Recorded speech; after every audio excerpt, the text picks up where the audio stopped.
Hello, everyone. This is Bill Van Orsdell from BookFuel. I'm joined tonight for our Wednesday webinar by Amanda Barbara. She's the Vice President at PubSlush, which is a crowdfunding utility for authors. It's fantastic.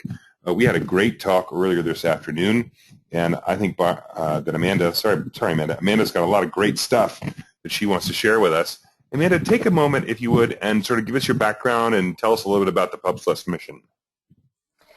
Great. Thanks, everyone, for signing in with us today and listening in on the webinar about a little bit more about crowdfunding for authors. I am the Vice President and one of the co-founders of PubSlush. The other co-founder and president is my mom. We started PubSlush a little over 3 years ago, really with a mission to help the self-publishing author who is taking a bit of a financial risk with publishing their book, spending some money and not sure what their return would be, allowing them to really mitigate some of that financial risk and really proving, the market viability of their book by getting readers to commit to reading it in advance. I am also a big philanthropist. We started a foundation here at PubSlush that supports children's literacy efforts, and we allow all authors to give a percentage of what they make back to the foundation, which is one of the things a lot of our authors love most, is they're able to do social good while helping their own dreams come true. My family, my big Italian family, also started a foundation, the Barbara Family Foundation, which gives back to children's charities in New York State. I've also spoken at a few different conferences all over the world, all about publishing and crowdfunding, and I've also written for a few different contributions. And if you follow me on LinkedIn or you're connecting me with LinkedIn, I post a lot of my content there, so feel free to definitely, if you don't already connect with me on LinkedIn, feel free to after, and you can peruse some of the articles I posted recently. Fantastic. Thanks, Amanda. Hey, I want to remind everyone that I'm recording this for playback later, so if you have to leave in the middle of it, that's okay. In about 24 hours, you'll get a reminder email with a link to watch the whole thing. You're welcome to send me or Amanda an email for the slides. I'm going to ask everyone to please be interactive. Throw a question for us up in the question box, and we'll acknowledge who it's from. We'll read it. We'll see if we can't answer it right there. And let me just sort of go through my checklist or my assumptions. So I'm going to assume that if you're on tonight, you've scoped out the budget for producing and marketing your book, and you're thinking about alternative financing, and that's what crowdfunding is. Tonight we're going to talk about crowdfunding. We're going to talk about the various platforms, how to start your campaign, some tips for how to make it successful and generally market it, what kind of rewards you want to look at, and then Amanda is going to take us through some case studies as well. I'm going to play the role of the author tonight and ask some questions as we go through, and Amanda's going to drive our presentation tonight. Amanda, take it away give us the definition of crowdfunding.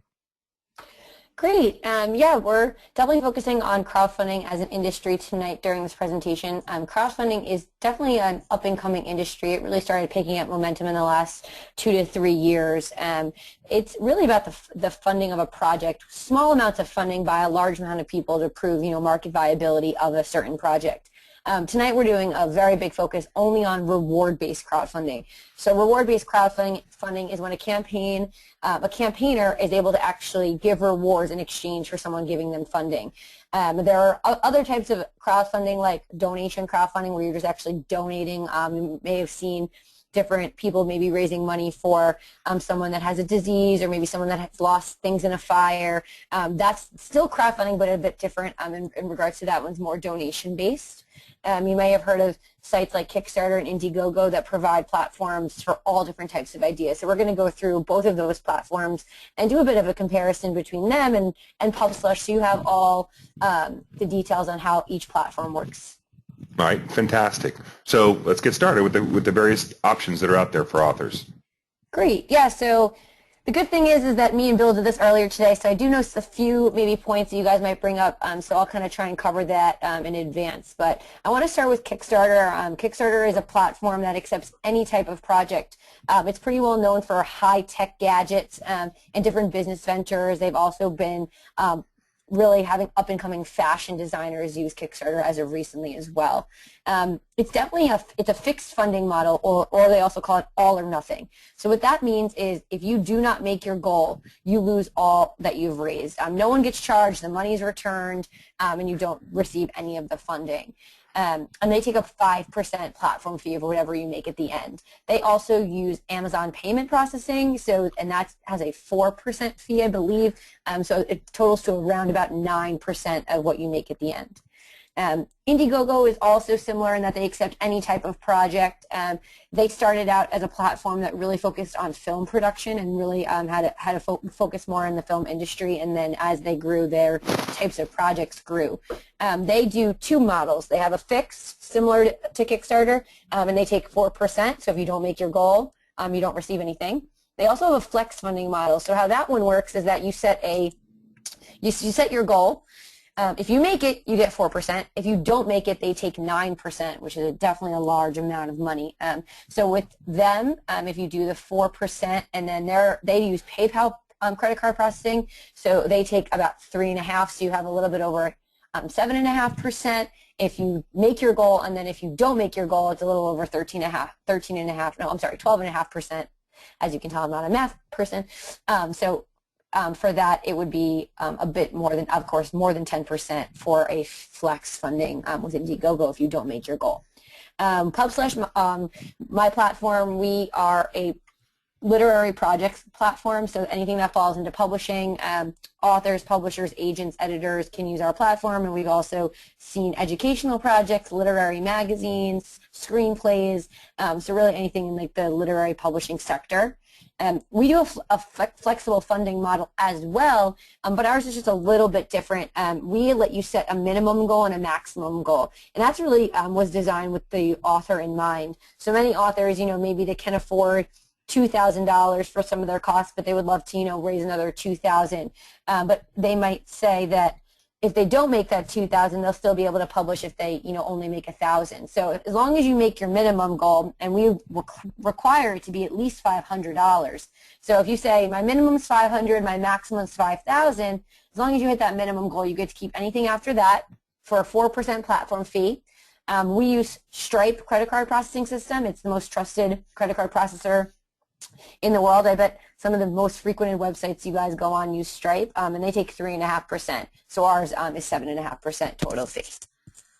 All right. So one of the things we talked about this morning, I think is worth talking about here, is the concept of if I've got rewards that have fixed costs. So for example, if I promise for $25, I'll send you a paperback copy with a signed paperback version with a nice inscription inside, I've got to figure out what that paperback is going to cost me to not only produce but to ship. So I've got to, and then I've got to make sure that I tack on the 7.5% or 9.5% or 11.5%, so that if I do a flex funding, I'm actually not having to pay to do this out of my own pocket. Absolutely, and when we get into rewards in a few slides from now, we'll talk a bit more about how you should really focus on your price structure, but that's definitely something to keep in mind when you're creating your crowdfunding campaign. And I just have, actually, I have two quick questions of the audience, and I want to throw up a poll real quick. The first one is, we'd like to get a sense for where you are in your process. Are you writing? Are you done? Are you already published? Take a moment and vote on the screen. Just click on one of those little radio buttons with your mouse, and then we'll tally up all the votes, and we'll share it with everyone so they can take a look and see where everyone else is.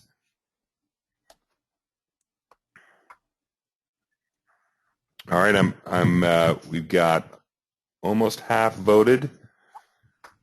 About 10 more seconds for everybody to make up their mind, and I'll go ahead and close out the voting. All right, 5, 4, last chance to vote, 3, 2, 1. All right, let's close it and see what those who voted said. So it looks like we've got 25% of us still writing, 50% done, and 25% already published.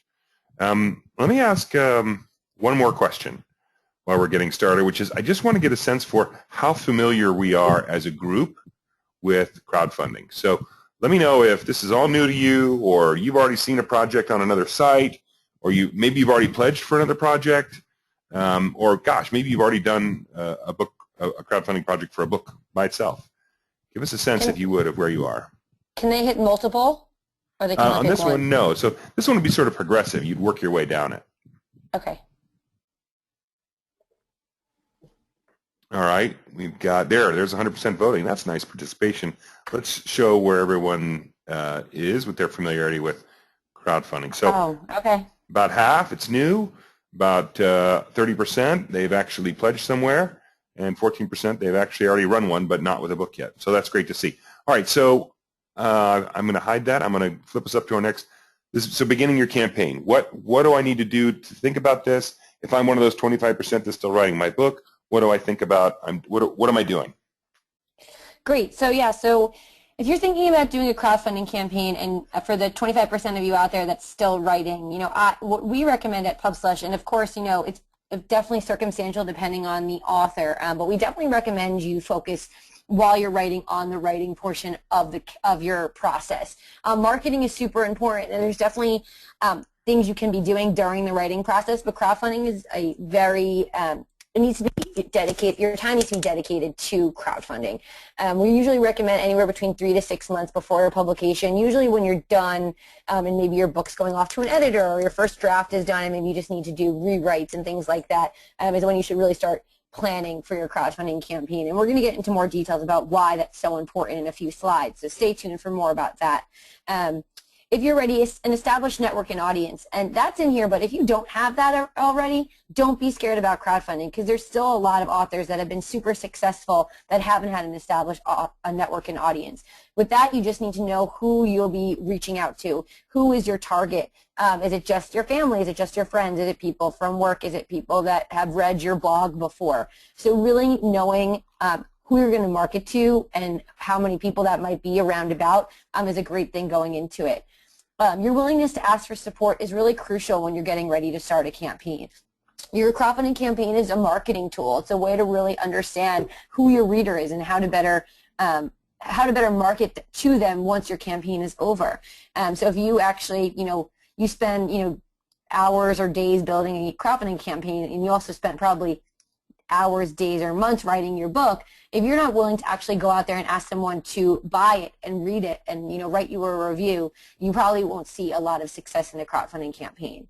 And you have to be ready to treat your book like your business, and it goes back to being an entrepreneur. It's not going to sell itself. There's just so much great content out there right now, and there's so many amazing books for sale, so you need to be able to get your book in front of the eyes of the people you want to buy it. If they see it, they're more likely to purchase it. So you can't assume they'll find it on their own. And there's all little tricks and things we'll teach you throughout this webinar to learn how to better get it in front of your audience.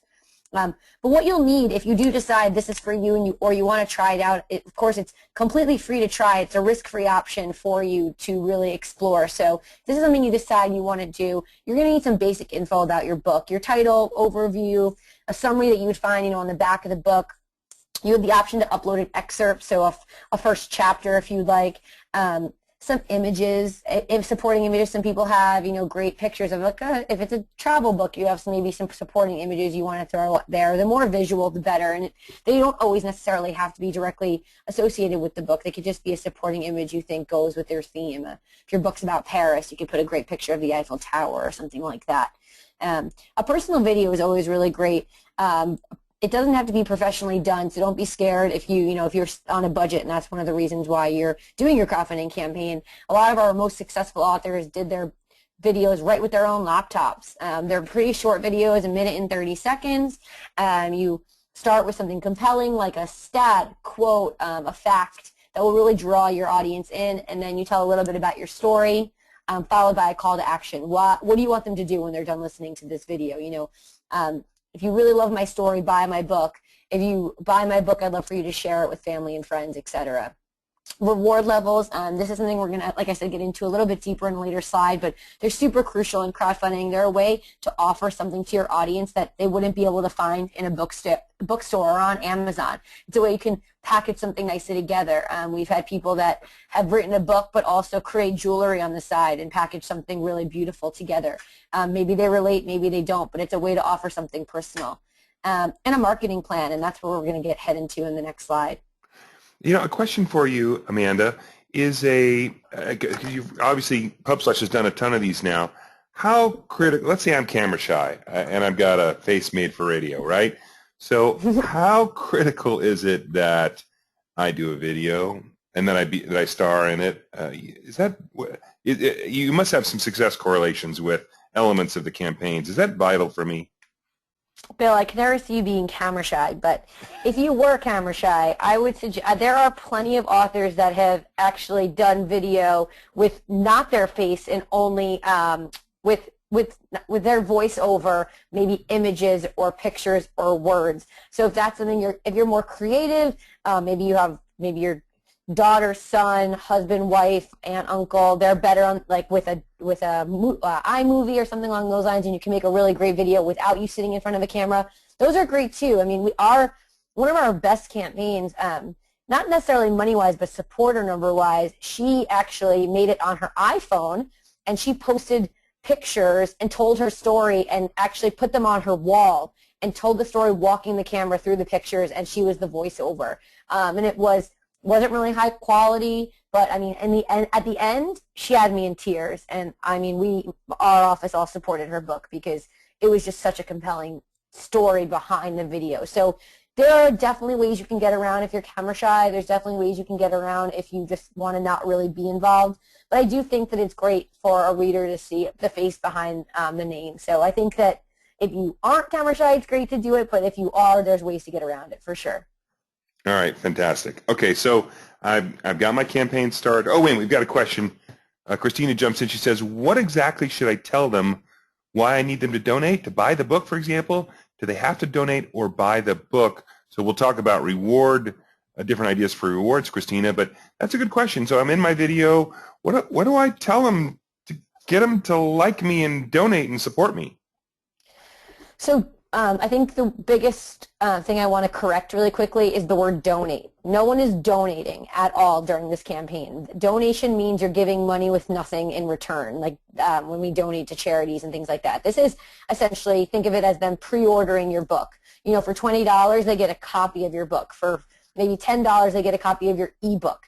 So this is not a donation. When you're in your video, you would want to maybe say things like, you know, it's been my life dream to be a published author. I really enjoy writing, and I'd love to see you read my work. I'd love to see my story be read. I think that it's important for people to take time to do what they really enjoy, and I've done that. And without your support, I can't bring this book to life. Publishing is a long road, and it is expensive, and I want to make sure that I am making the best quality book possible, because without funding, the quality will be really low.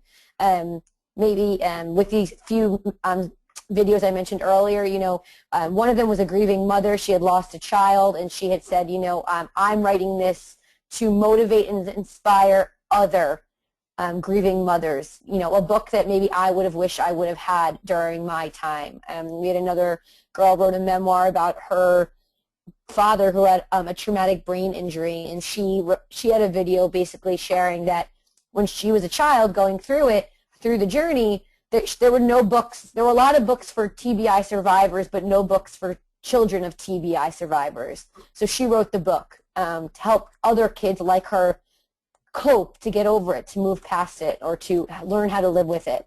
So they're all motivations. Every book and every video is going to be different. So you just have to find what your niche is, your hook, your message.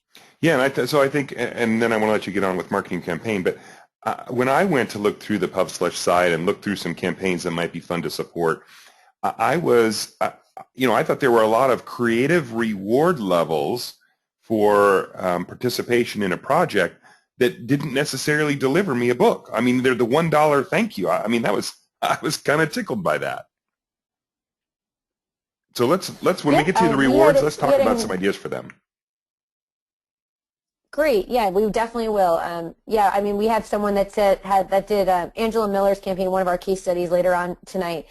She did for $1.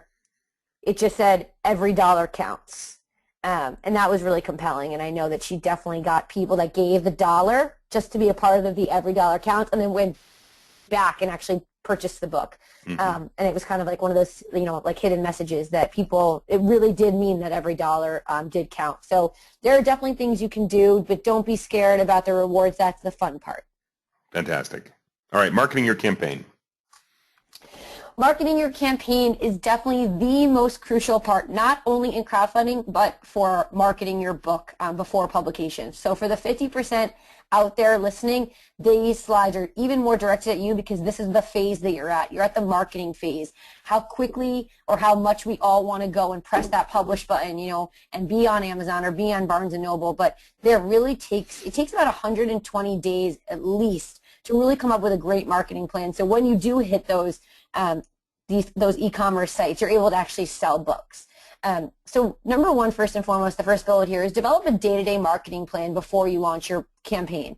That means that's a good way to help you not get overwhelmed by the process. It's a way to actually outline, what things are going to hit on what days. Maybe you have a blog post that's going live.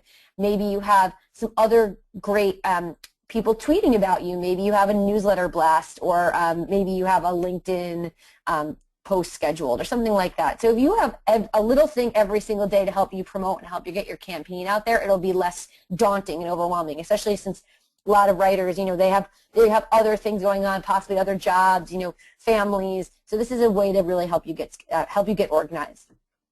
My other biggest recommendation, and I say this to every single person I meet, is that when you do launch your campaign, the day one, before you announce it to the world and put it on all your social media, it's super important to get about 5 to 10 initial supporters to fund it first. And the reason I say that is the second you post it on your Facebook, many will click it.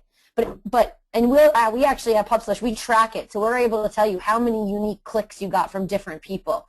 And we see a lot of authors that post it. Don't take my advice. They post it everywhere. They get 600 hits in the first day, but they're still at $0. And it's because you really need someone, and maybe not just one person, 4 or 5, 6 people to really get you started, because no one wants to be a part of something that no one else is a part of. They want to be a part of that momentum.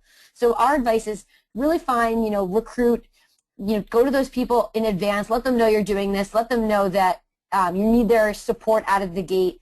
Maybe it's, maybe it is even your husband, and that's okay. But get that piggy bank kind of started for your campaign, so other people feel really excited to be a part of your book journey. Making organic connections prior to campaign launch and also prior to your publication is really crucial. We see on Twitter and Facebook all the time, like just tweets that say, buy my book. That doesn't seem really, if I saw that, I'd be like, ooh, and I see it all the time. I'd rather someone say, I really think you love this because of all these different reasons. Or maybe people want to follow you because you post really interesting things. So when you do post about your campaign or about your book, they're more inclined to check it out because they really like you as a person. You've made an organic connection with them. But knowing your audience is huge. I gave an example earlier today about, you wouldn't go to a romance blog for your sci-fi novel. And it's about really using different outlets that already have an established audience to get your message out there, to reach a bigger, relevant network. And that's really important. So, when you're doing your research, when you're finding out, who your ideal readers would be, it's great to go to those different communities, those different websites or bloggers, and reach out to them to see if they're interested in really covering it and helping you share your message. The last bullet is connecting with organizations. So that actually goes back, and I'm going to get the example I talked about before about the traumatic brain injury book. She had a very great story to tell, and it was something that hadn't been done before. So she actually contacted local traumatic brain injury organizations. She lived in New York and she was from Pittsburgh, so she contacted those organizations. She got her foot in the door there and she shared her message, and they really supported her, and they actually let her put her book in their newsletter. They sent out an email blast on her behalf, and they shared it on social media. And that was a really unique situation, but that does work for different books. It's not going to work for every book, but if you do find your niche or an organization that might be interested in working with you, and of course always start locally. Smaller, more niche organizations that have a community-driven platform will be more inclined to share because they want to support people within their own community as well. So definitely keep that in mind when you're starting to do research for your marketing and promotion for your campaign. Okay, fantastic. So we talked about rewards before, the do's and don'ts of building your rewards. Yeah, so let's definitely dive into this because I think a lot of people definitely have questions about the rewards. And like I said before, think of your rewards as packages, things you're going to give in exchange for financial support. So you want to offer a range. You want to make sure that you are not, just giving one reward for $20. Because if I clicked in and say Bill was, crowdfunding for his book, and I was like, I know Bill, but I'm not sure I want to read this book. I don't know if I want to give $20 to Bill, but I think I'd be able to give 10. I think 10 something I feel comfortable with giving. But he doesn't have a $10 reward, so maybe I just leave because 20 is too much for me, or vice versa. Maybe it's 10 and I want to give 20. So you want to make sure you're spreading out your monetary value support, and make sure you're giving different options at different levels and making sure you're providing value. You also never want to create something that you don't know people will actually want. But knowing your audience is crucial here. But definitely tap into your personal professional skills when building your rewards. We've seen people that have given, yoga instruction because they're a yoga teacher, or people that have given one-on-one consultations because that's part of their business model, or they've packaged, a few of their other books. Maybe a few of their readers are first-time readers of this author, but they've published 2 other books before. It's great to actually have, for X amount of dollars, you get all 3 of my books, signed copies, discover by mentions in the back of the book. So this book was brought to you by, and then all the names. We've also seen people send really great letters with the books thanking, listing all their supporters and giving a thank you. So there's a lot of different ideas here that can work and get people really excited to donate. But also I want to just touch on right here the guerrilla rewards. Limited time offers are really, really exciting in crowdfunding, meaning if you want to offer your ebook, maybe you want to do 20 ebooks at $5, a flash, right when you kick off the campaign. And then once those 20 are gone, you list it then at $10, and the rest are all at 10. So it gives the people that get there early, that get there first, it entices them to not wait until the last day or the last 48 hours. You really want to create that initial momentum right out of the gate. The first 3 to 4 days are the most important to get people really excited about donating. And then to go back to Bill's point earlier today about cost effective. Now, if your print book is going to cost you, $4 to print and $3 to ship, you wouldn't want to just place it on Pubslush at $8. You would want to really maybe price it at maybe $15 to $16. You want to make sure you're making it, doing the math of what percentage you're going to make after you fulfill the reward, and after, we take our 4%. You want to make sure that you're making, set a goal for yourself, set a budget, lay out all the costs of your reward. So how much is it going to cost you to fill it once you fill them and ship them? What's that cost look like, on average per reward? And then how much do you want to make profit? So if you know going into it that you got 20 people to donate the $20 reward, you're walking away with, X amount of dollars after that is filled. So doing your math and homework is definitely crucial here. And a question for you, Amanda. So we talked about limited time offer. And that actually sort of more what you described sound like almost a limited quantity offer. Would you recommend making sure that you launch with all reward levels visible, or do you hide some and then release them later, or do you add some later as momentum builds? Give us a sense of that. You can always add some rewards, and I think that's another great way to kind of create another whole buzz. It's a way to send another email blast out. I always say, too, it's kind of fun to launch without your video or without your, final cover design, because it's a great way to send out another email and let people know, you know what, here's my final cover design that we just decided on today. Check it out on my, Pubslush page and pre-order the book today. So it's another great way to kind of start the conversation up again. And like you said, maybe you roll out with 5 rewards, and then in the middle you roll out, a sneaky reward or a last-minute reward. So those are all things, different tactics. It just depends on the crowdfunder, the author, and what they have to offer. Mm-hmm. Another question for you, and actually I'm going to jump in with Christina's question first, and she's actually back one slide.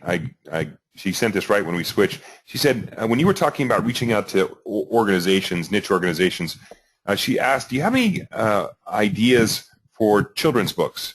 Of course, the first idea that popped in my head was schools, but maybe you've got some other ideas about where crowdfunders have reached out to organizations to support their children's books.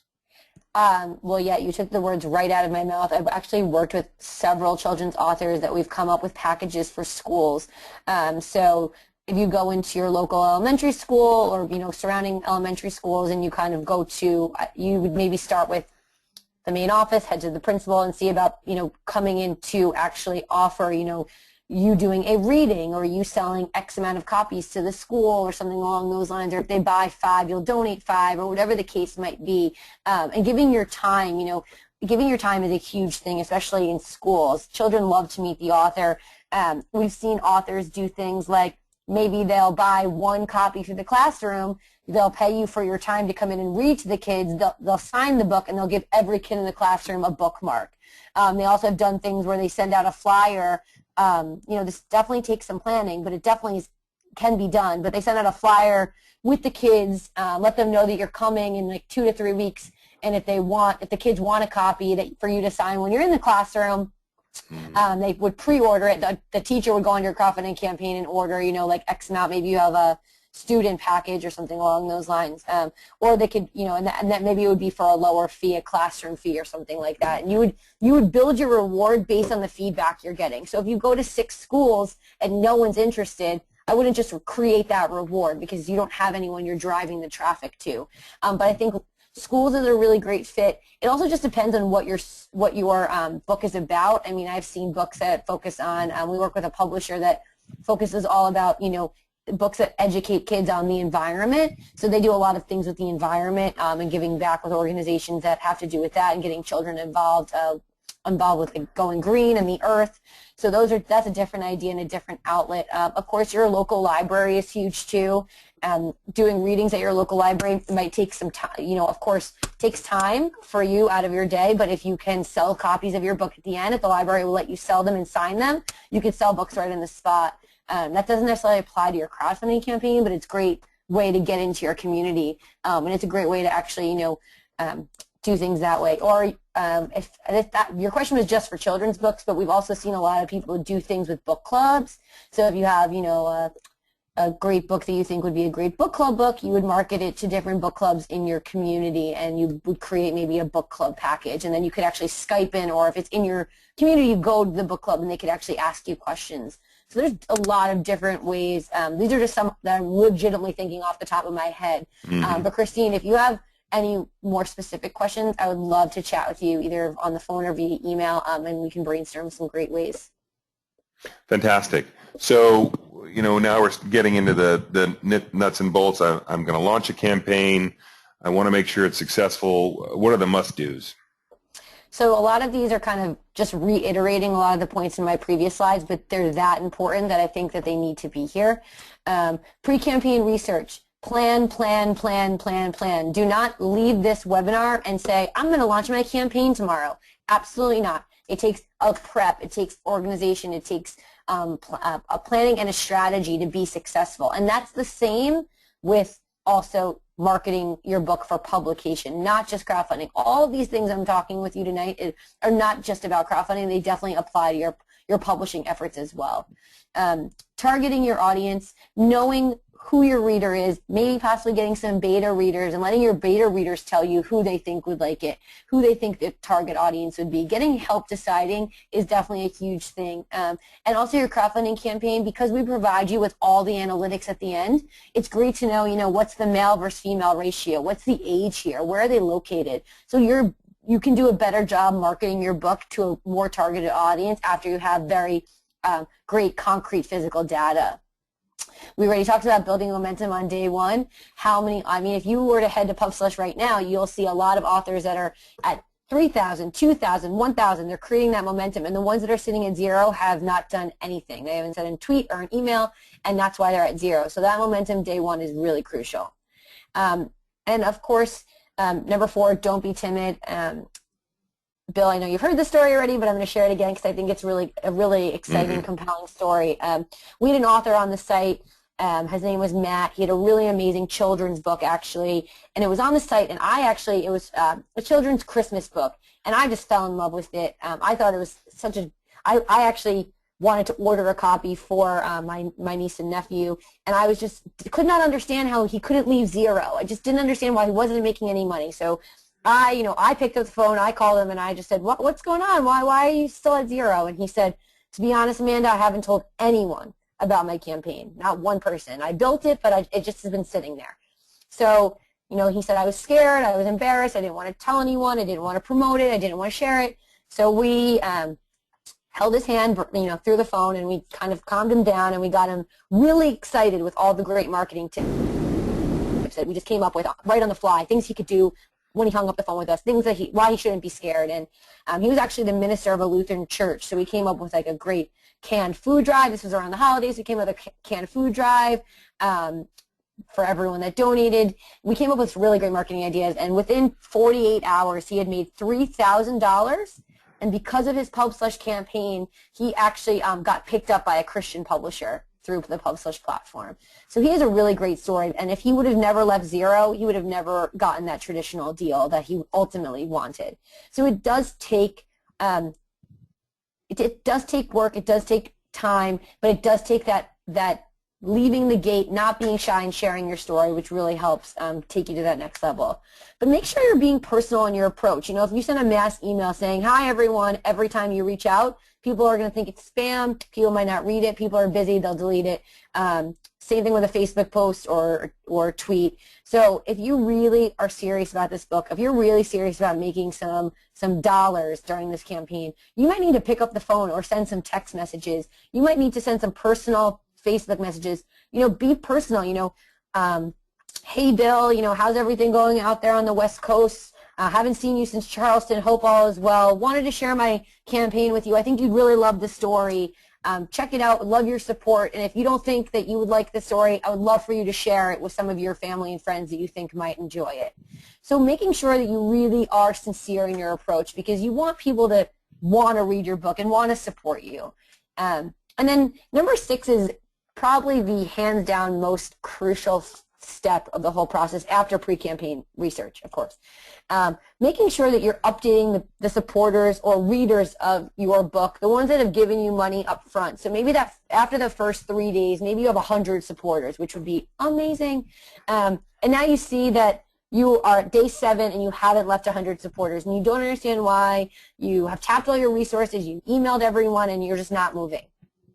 What we recommend you do is take the people that have already supported you, have already taken their credit cards out of their wallet, believe in your story, and ask them to share your message with their, you know, maybe 5 or 10 friends that they think would love the story as well. And when you're doing that, make sure it's easy. Make sure you're having, you know, maybe you put an email template with all the links built in, or maybe you send, you know, a sample Twitter, 2 or 3 tweets that they can put out.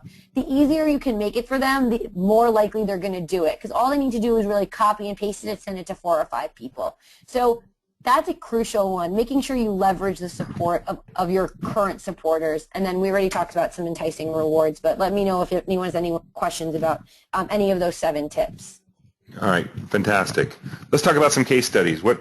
And I assume these are all successful. Tell us what they did.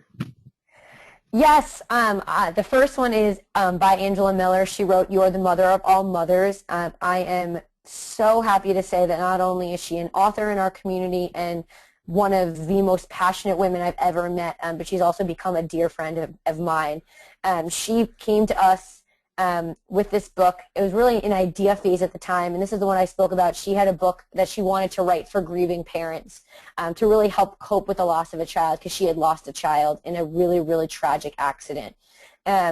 So she came to us. She had set her goal. I believe it was $10,000.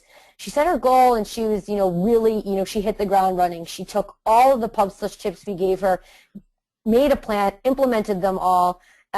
She also had built a dedicated Facebook following of grieving parents before she started her campaign. So that was a really great advantage for her that she had. You know, it wasn't huge. I think it was maybe about 300 or 400 at the time. They didn't know her. They weren't her friends. She couldn't call them up, but there were people that, you know, liked her Facebook page. So at the end of her campaign, Angela was able to raise over $13,000. She had over 200 readers. And when she exported all of her reader data from Pub/Slush, she was able to go through and see that 70% of the people that supported her on Pub/Slush were complete strangers.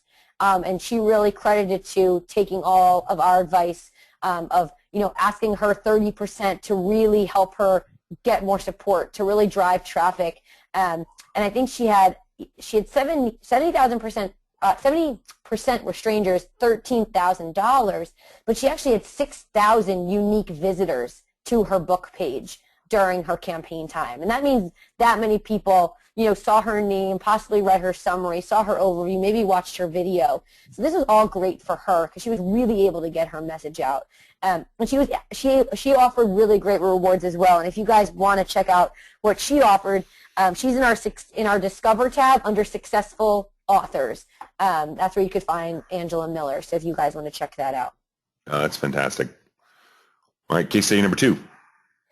So this is Kathy Pooler. She was a fan of PubSlush from the day we started, and she actually, she has a really great blog, so she featured us there. It was really targeted for writers, and during the last 3 years, she was writing her memoir, kind of under the table. I actually didn't even know she was writing it. So she was able to reach over $2,500. Her goal was about $2,000. So she made her goal. She just wanted to cover her editing and printing costs. So she didn't want to make too much money. But the reason why this is such an interesting case study, not because of the money, but because of how she got there. She had not as much money, but many more supporters. And it was really because she built an established network through her blog before she even launched the book. The blog was really dedicated to writers. She's told some compelling stories of her own, but she was able to really promote the blog and get a following that way. And then she also was very active in a memoir community. If anyone's out there that's writing a memoir, the National Association of Memoir Writers, which is led by Linda Joy Myers, she's an amazing woman, and she really helps authors. She's based in California, but authors all over the U.S. and worldwide help really learn how to write their memoir correctly. Maybe it's something that they won't ever finish, but could be a coping mechanism. I know Kathy Pooler was in a very emotional, abusive relationship, so this helped her, and she really developed a strategic marketing plan right from the get-go. But she was a prime example of that, got friends and family to contribute before she shared it on her blog and in the memoir community, and that's what led to other people donating. So I do think that some of the tips you're learning tonight, you're seeing these people definitely executed and saw success, and it's definitely met their goal, if not went beyond their goal. Yeah, I want to jump back to the previous case for just a moment. Did you say that, this was Angela. Angela. Did you say that Angela got to download her supporter data? Yep, so that's that something common? that makes us, so yes, that's what makes us extremely different than Kickstarter and Indiegogo. We let you export all your user data. So because, you want to be able to email them if you need to get in touch with them. You want to be able to see if they'll follow you on Twitter so they can become a reader of yours, not only just for one book, but for life. You've done the marketing, you've done the work to get those readers, so you deserve to know who they are. So we let you export all of your reader data, and that's something that the other two platforms do not let you do. Wow. Okay. That's huge. So let's talk about number 3. Oh, can I just, one quick thing really quick, just to go back to Angela, I forgot to mention this. Because of her crowdfunding campaign and all the steps that she did during this, her campaign was 45 days. During this 45-day period, she was able to sell over 200 books on PubSlush, and then she's actually, I talked to her yesterday, she sold, since June 29th, when her book was published, she has sold over 1,200 copies of her book to date as a first-time author. And she really credits the fact that she had the momentum and the people buzzing about the book. Even when her campaign was over, people were emailing her saying, I missed your campaign, how can I order the book? How can I order the book? So it's that marketing and that buzz, that momentum that you're creating that everyone wants to be a part of before you publish that helps you get those 1,200 orders when the book actually hits publication day. Wow. Okay, fantastic. All right, let's talk about number 3. Shannon. Here's our last case study for tonight. Shannon's actually still currently live on the site, so you guys can actually check out her live campaign right after the show if you'd like. She's actually has surpassed the number here on. She's actually already a little over $3,000 and more than 100 supporters as of today. Shannon, the reason I picked her as a case study is because Shannon did something that I haven't seen done yet with a PubSlush author. She actually hosted a campaign book kickoff party. She invited family and friends. She got the venue to give the space for free. She charged at the door, so it was like X amount of dollars for an open bar. I think it was something very low, like $30, all you can drink for 2 hours. She had raffle prizes to give out to everyone that attended for free. And this event was in New York, the PubSlush team actually got to attend, and we walked around with iPads the whole night, getting people to support on the spot. And we had over 45 supporters, over $1,000 committed on day one of her campaign. It was great because everyone there got to know about her book and her story. It was great because they all got to pre-order a copy. And it was great because it really started the really great momentum of her campaign right from the get-go. She had really well planned out rewards, and she had a niche audience. Her book is about public school teachers and her final days, just the struggles that she saw in the public school system. So she was able to really rally around fellow teachers in the public school community that she worked with to really stand behind her and promote the book. And she still has, I think, over 20 days left. So she, I don't think she's done yet. I think she'll get a bit closer to her goal ultimately because, people do wait to the last minute to do these things. So I think she'll see a nice big pickup towards the last week of her campaign. Mm-hmm. Fantastic. And, so I see her goal of $15,000. Is it common and is it a good practice on my campaign to tell my supporters what the money that I'm going to raise will go towards? So for Shannon, I know that she deliberately set her goal for $15,000 for a few different reasons. I haven't been working with Shannon, my author relations coordinator has, but I think it's definitely great to outline what the funds will be used for because people are more compelled to give if they know where they're going to. If you're going to say, if I hit that $15,000 mark, I'm going to take a vacation. Yeah, no one wants that at all. If you definitely share where the money's going, maybe it's going to your editor, maybe it's going to a marketing, a publicity person for 3 months, whatever the case might be, lay it out. Let people know what you're doing. And we talked earlier today, me and Bill, about also creating, stretch goals. So if you say, okay, for Shannon, if she would have said maybe my goal is $5,000, and it was a little bit more, attainable for her, she could have had stretch goals of $10,000 and $15,000 and kept the momentum going with trying to hit those additional goals. I definitely don't recommend setting your goal too high. I think when you set the goal too high, it could be scary and overwhelming and maybe a bit disheartening for the author, and you want to basically be very excited to be promoting this the whole time. But with that being said, we've had many, many authors hit, $10,000 plus dollars, so it's 100% doable. But you do have to remember the creating rewards that will help you get to that number. If your highest reward is $50, do the math. How many people have to commit for $50 to get you there? And will that be the most common reward? Probably not. The most common reward is usually around $20, the most common. So do the math. If everyone gives it $20, how many people have to give for you to get there? So just planning is definitely crucial. Yeah. We had a question in the webinar earlier this morning. I thought I would just repeat it today because I thought it was a pretty good one. One of our attendees asked, hey, all this money that I raise through a crowdfunding campaign, do I have to report it to the IRS?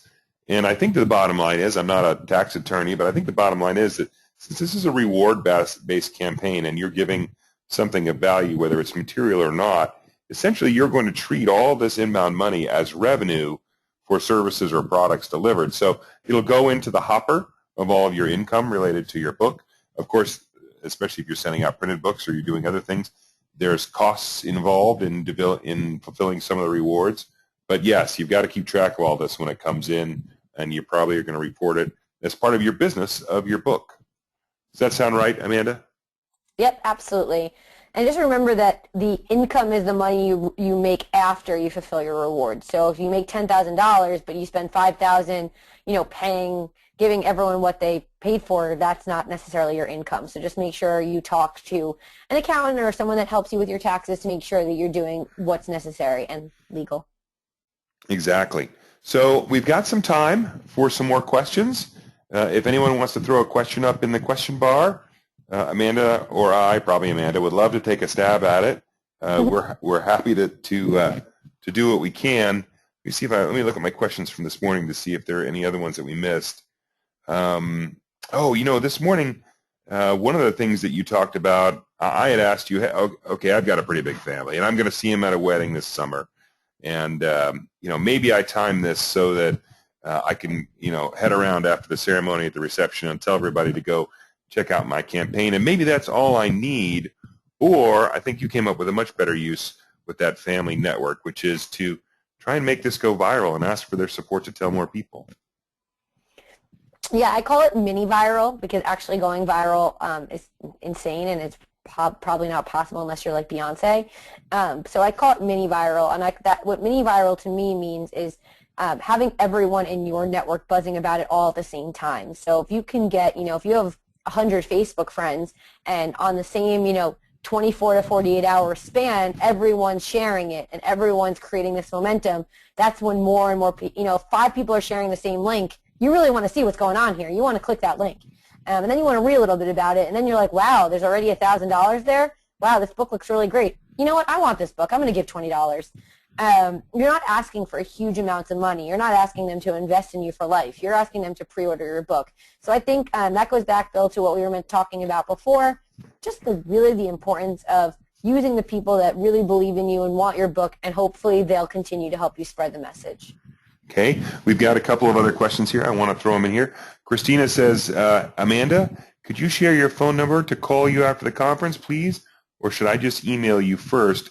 And Christina, I want to let you and everyone on the conference know that because PubSlush helped us market this today, and because Amanda, I think, has got an offer she wants to send out of a code, that we're going to supply your email address to her, unless right now, throw me up a comment or a chat or whatever that says, no, don't give my email address to Amanda.